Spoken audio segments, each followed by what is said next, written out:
Est-ce que tu peux te présenter brièvement et ainsi que ton parcours étudiant? Alors, je m'appelle Anas Kounif, j'ai 26 ans, je suis en sciences politiques à Lyon 2 euh, et je suis militant depuis mes 15 ans. J'ai commencé, j'ai commencé en rapprochant du PS au tout départ, puis j'ai rencontré Romain de Lutte ouvrière, puis j'ai été à la CNT parce que j'ai compris que la social-démocratie c'était pas terrible. Euh, Ensuite, j'ai été à la coordination des groupes anarchistes, aux alentours de mes 17 ans. Et après, j'ai été à Solidaire étudiante, où j'ai été secrétaire de la fédération. En novembre 2019, tu as tenté de t'immoler par le feu devant un crous. Avant de passer à l'acte, tu as rédigé un message qui accusait Sarkozy, Hollande, Macron et l'Union européenne de t'avoir poussé à ce geste. Est-ce que tu pourrais nous en expliquer le sens politique à ce moment-là et pourquoi ces quatre accusations? Alors, pourquoi ces quatre accusations? Parce que Hollande, Sarkozy, Macron et l'Union européenne sont des structures et des personnes qui nous imposent une nouvelle forme de l'économie qu'est le néolibéralisme.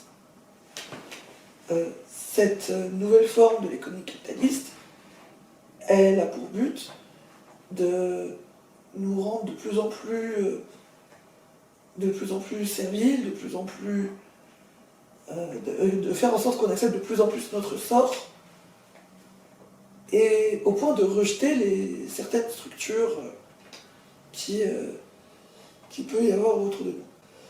En fait, il y avait plusieurs objectifs dans le geste. L'une, c'était d'accélérer le mouvement des retraites, de faire que le mouvement des retraites arrive plus tôt.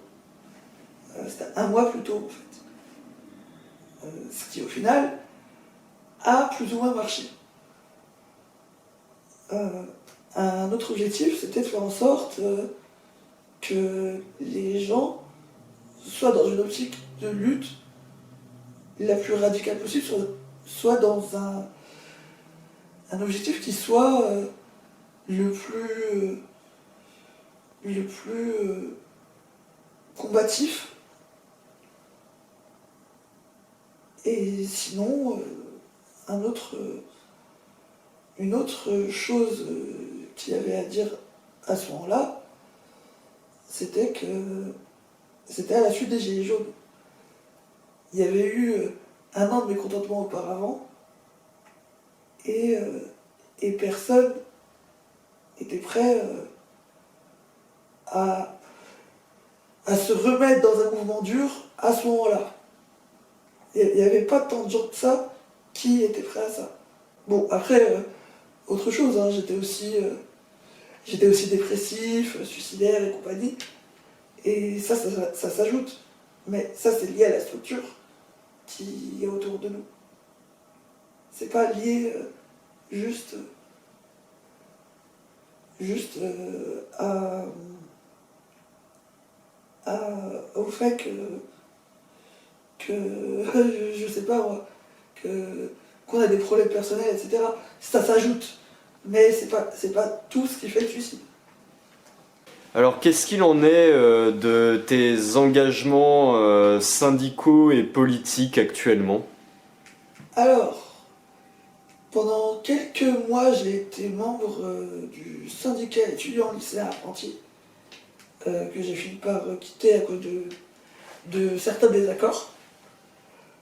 Puis maintenant, avec quelques camarades, on essaie de monter une organisation pro-France Insoumise qui s'appellerait le Futur.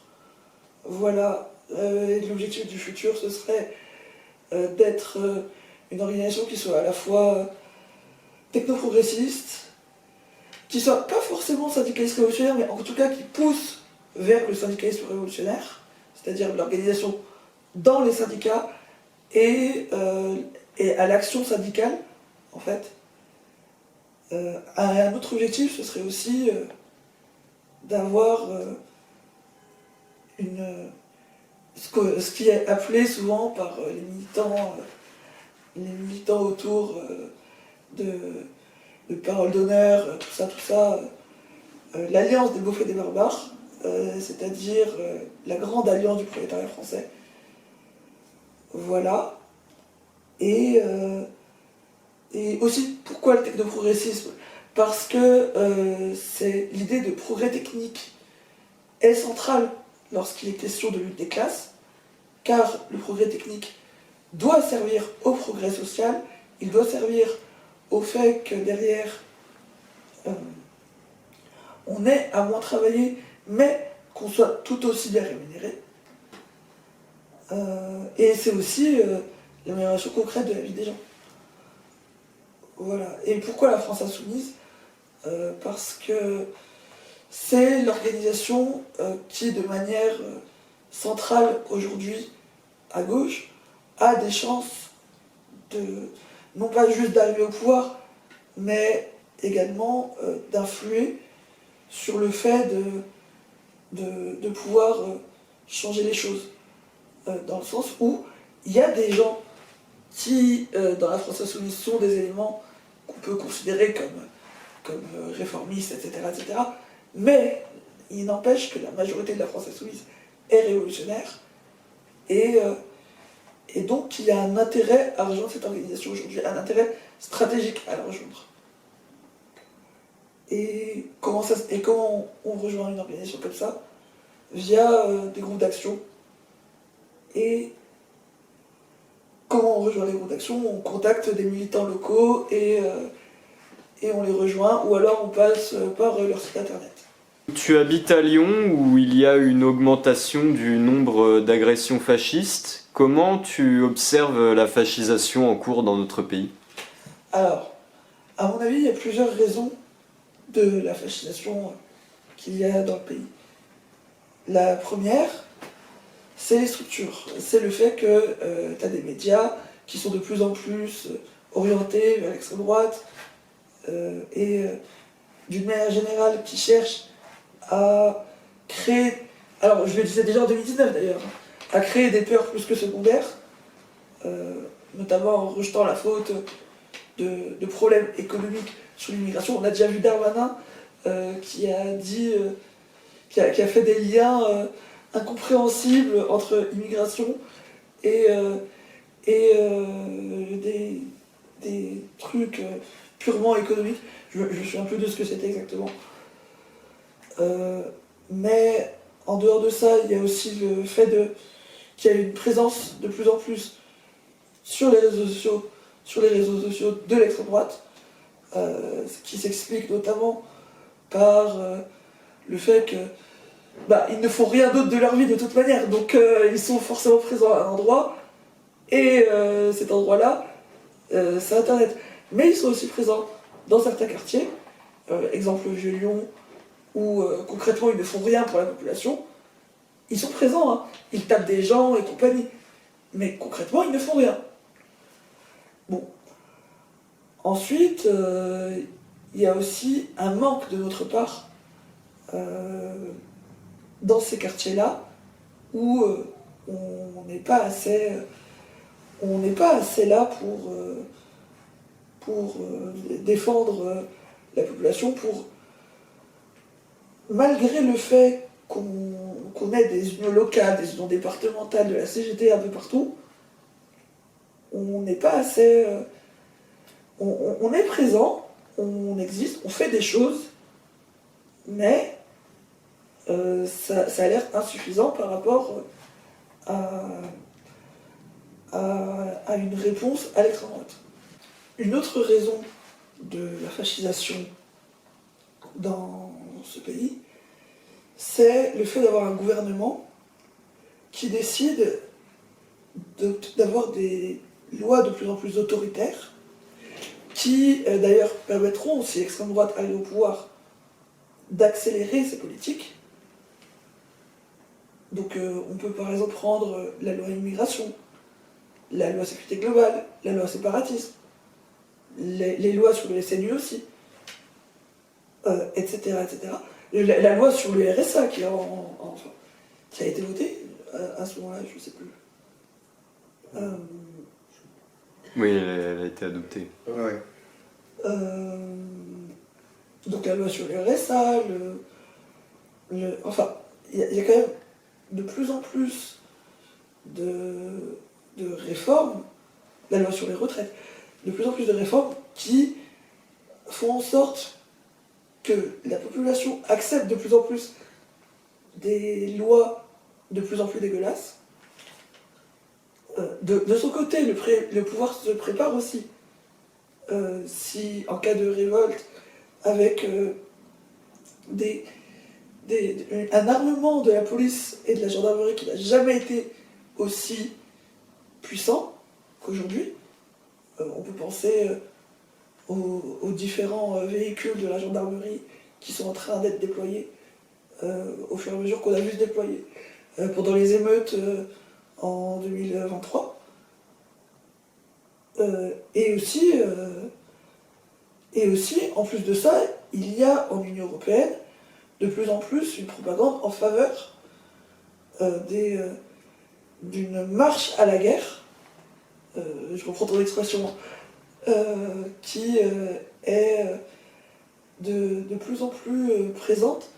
C'est-à-dire que, alors oui, la Russie a agressé l'Ukraine et il faut absolument s'y opposer. En dehors de ça, il y a aussi une préparation aux gens pour qu'ils se disent tenez, la guerre en Ukraine, ça va être. Ce n'est qu'une étape. Il y a aussi la guerre à venir à Taïwan. Ajoutons à cela, il y a un soutien inconditionnel à un État génocidaire qui est Israël, en ce moment. Et tout ça, en fait, ça fait que l'esprit des gens est de plus en plus guerrier et est de plus en plus en train de se brutaliser. Ensuite, on peut aussi parler du fait de la situation économique. Les gens se sentent de plus en plus proches de leur patron, alors que, en théorie, ils sont plus proches de n'importe quel salarié, ouvrier, employé ou cadre, même cadre, de n'importe quel pays. Pourquoi ? Parce qu'ils ont des compétences similaires, parce qu'ils sont capables d'avoir une pensée similaire, ils ont une situation économique qui est similaire aussi. Et tout ça, ça fait qu'un corporatisme est en train de naître aussi. Et ça explique notamment le succès du Rassemblement National et de Reconquête aux élections. Alors, de Reconquête moins, mais voilà, en fait, ça explique pourquoi ces organisations sont de plus en plus présentes. Parce que les gens ont oublié la lutte des classes. Donc, qu'est-ce qu'on peut faire ? Concrètement, il y a plusieurs choses à faire. Tout d'abord, il faut lutter, s'organiser, se constituer en syndicats, etc., etc. Il y a aussi le fait de riposter de manière un peu plus physique sur le fait de tout simplement, dans les lieux où où l'extrême droite est présente, on doit aussi riposter aux attaques qu'elle produit, qu'elle commet. C'est aussi le fait d'être présent et de montrer qu'on fait des choses. Ensuite, il y a le reste de la réponse, c'est-à-dire être capable également de contrecarrer le discours médiatique. Et ça passe par des médias qu'on peut avoir. Alors, on peut penser à Paduring, on peut penser à Dany Heraz, Wissam, Cassandre, bref, tout ce qu'il y a autour de l'Azawa. C'est aussi chercher à répondre de manière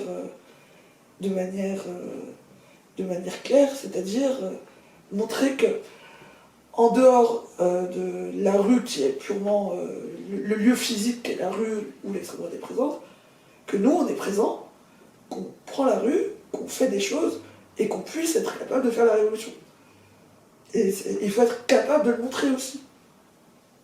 Parce que là, dans les médias, les organisations de gauche, elles montrent qu'elles peuvent se mobiliser. Hein. Ça, il n'y a pas de souci. Mais elles n'ont pas encore une combativité aussi puissante qu'elles pouvaient avoir auparavant. Et ça s'explique de plusieurs manières. Hein. Il y a aussi une acceptation du corporatisme d'une partie de la gauche. Et notamment la gauche centriste. Eh bien, merci Anas pour cet entretien. Et ben, de rien.